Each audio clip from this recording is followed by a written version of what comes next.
들켰네. 지금부터나 잘 버텨.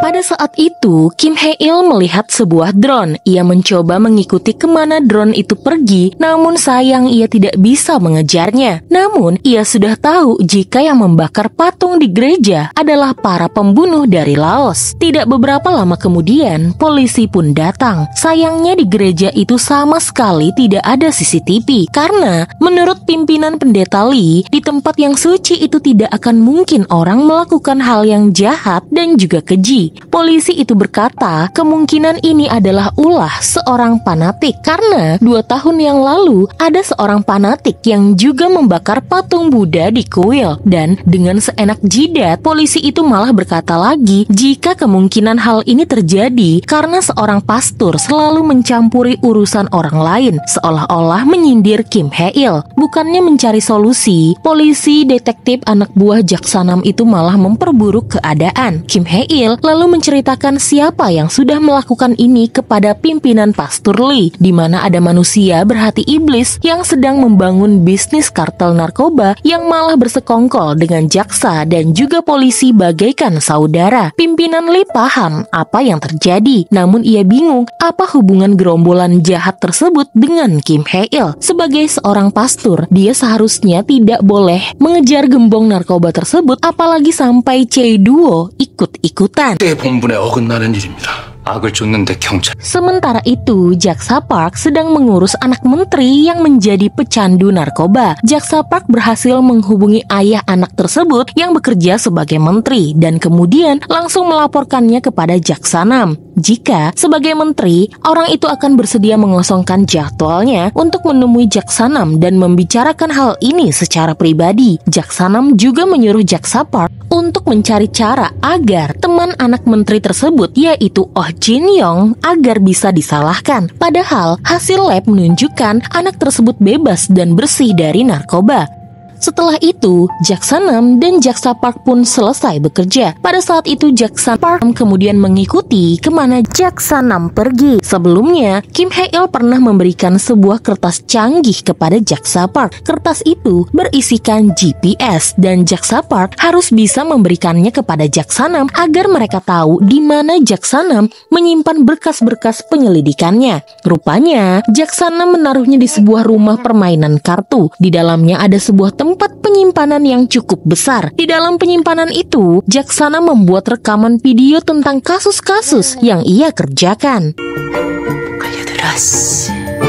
Keesokan harinya, Jaksanam bersama seorang reporter bernama Ki Dok-gi yang juga bekerja sama dengannya sedang membuat rencana. Hal ini Jaksanam lakukan setelah mendapatkan informasi siapa sebenarnya Kim Hae-il. Dia adalah mantan satuan khusus angkatan laut, makanya ia begitu hebat. Reporter Dok-gi itu malah membuat siaran tanpa izin di gereja. Ia menyebutkan jika kebakaran patung tersebut adalah kejadian supranatural. Pastor Lee tentu saja tidak terima. Ini bukanlah kejadian supranatural, tapi reporter Dok-gi itu menganggap kejadian ini justru akan menggemparkan dunia dan banyak umat yang akan datang berkunjung ke gereja. Tapi tetap Pastor Lee tidak setuju dan langsung mengusir reporter Dok-gi itu keluar dari dalam gereja. Pada hari itu, gereja kedatangan donatur yang tidak lain adalah Hong Sik. Dia juga memberikan donasi untuk acara amal yang sebentar lagi akan diadakan di gereja. Tentu saja hal ini membuat Kim Hae-il semakin curiga dengan pria jangkung yang naksir dengan Jaksa Park ini. Saat itu, Kim Hae-il sadar jika selama berdoa, Kim Hong Sik terlihat selalu menahan tawanya, sehingga Kim Hae-il pun kesal dan berniat menegurnya.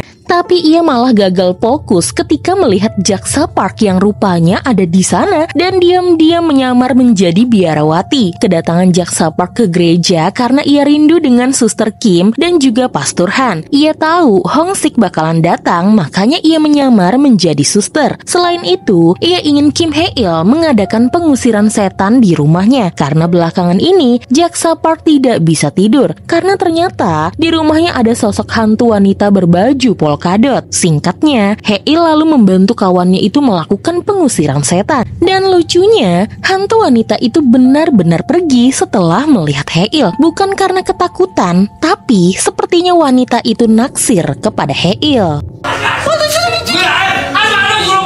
아, 속이 더부룩하지. Sementara itu, Gudeong, Gujayong, Songsak, dan juga Yohan pun menyamar menjadi buronan yang sedang dicari-cari. Menurut Bos Park, mereka sangat membutuhkan buronan itu untuk melenyapkan Kim Hye-il. Karena menurut kabar, buronan itu juga mencari pastur untuk balas dendam. Kesempatan ini tidak boleh mereka sia-siakan. Mereka harus merekrut buronan tersebut dan kemudian memanfaatkannya. Jadi, penyamaran Kim Hong-sik tentu tidak akan ketahuan. Kim Hong-sik pun setuju dan kemudian Bos Park langsung mengundang keempat buronan itu ke kapal. Bos Park bertanya kenapa buronan itu dendam kepada pastur Kim Hye-il. Rupanya karena Hye-il lah yang sudah membuatnya masuk ke dalam penjara. Awalnya Bos Park dan anak buahnya takut jika yang mereka undang adalah detektif yang bekerja sama dengan Kim Hye-il karena wajah mereka benar-benar mirip. Tapi ia mendapatkan kabar jika baru saja detektif itu sedang makan siang bersama Kim Hye-il. Akhirnya, Gudeong dan yang lainnya berhasil dan masuk ke dalam kapal yang penuh dengan narkoba ini. Jadi, siapakah yang duduk makan siang bersama Kim Hye-il? Rupanya dia adalah pamannya Gudeong. Satu keluarga, memang wajahnya mirip semua. Pada saat itu, Kim Hye-il mendapatkan telepon dari Jaksanam yang ingin bertemu langsung dengan Kim Hye-il. Jaksanam dan juga Kim Hye-il pun bertemu di pantai sembari bermain pasir. Dengan lembut, Jaksanam mengancam Kim Hye-il. Jika ia terus mengurusi urusan mereka, maka semua orang yang dekat dengan Kim Hye-il akan bernasib sama seperti kejadian saat dulu Kim Hye-il menjadi angkatan laut. Mereka akan membiarkan Kim Hye-il hidup sendirian. Kim Hye-il tentu saja tidak akan termakan ancaman seperti itu. Ancaman itu sangat tidak berarti bagi Kim Hye-il. Justru ia khawatir kepada Jaksanam, mengingat orang seperti Jaksanam lah yang bisa dihancurkan oleh kartel narkoba tersebut.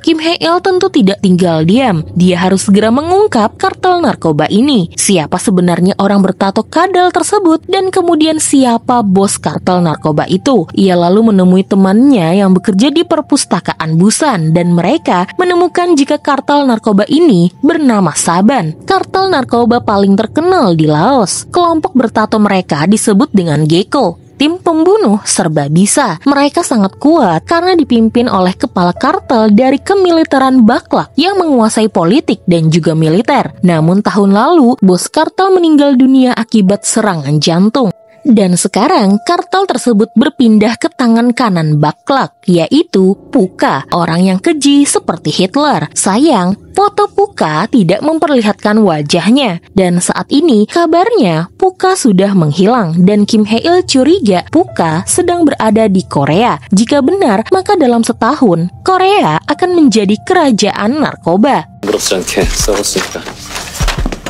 Saat itu, tim buronan itu menginterogasi salah satu anak buah Bos Park. Mereka ingin tahu bagaimana wajah bos besar kartel narkoba yang selama ini ditutup-tutupi oleh mereka. Dan anak buah Bos Park yang bernama Ubur-Ubur itu menunjukkan fotonya. Dan dia adalah Kim Hong-sik. Sementara hari ini, Kim Hong-sik mengadakan acara amal di gereja. Mereka segera memberitahukan Kim Hye-il siapa sebenarnya Kim Hong-sik. Dan Hye-il yakin Hong-sik adalah Puka. Kim Hye-il langsung memerintahkan semua orang untuk masuk ke dalam gereja. Kebetulan hari ini cukup mendung sehingga akan ada hujan yang sangat deras. Melihat tatapan Kim Hye-il, Hong-sik sadar dia sudah ketahuan. Padahal dirinya sudah bersembunyi dengan baik. Di tengah hujan yang sangat deras itu, Kim Hye-il dan juga Kim Hong-sik pun langsung bertarung satu sama lain.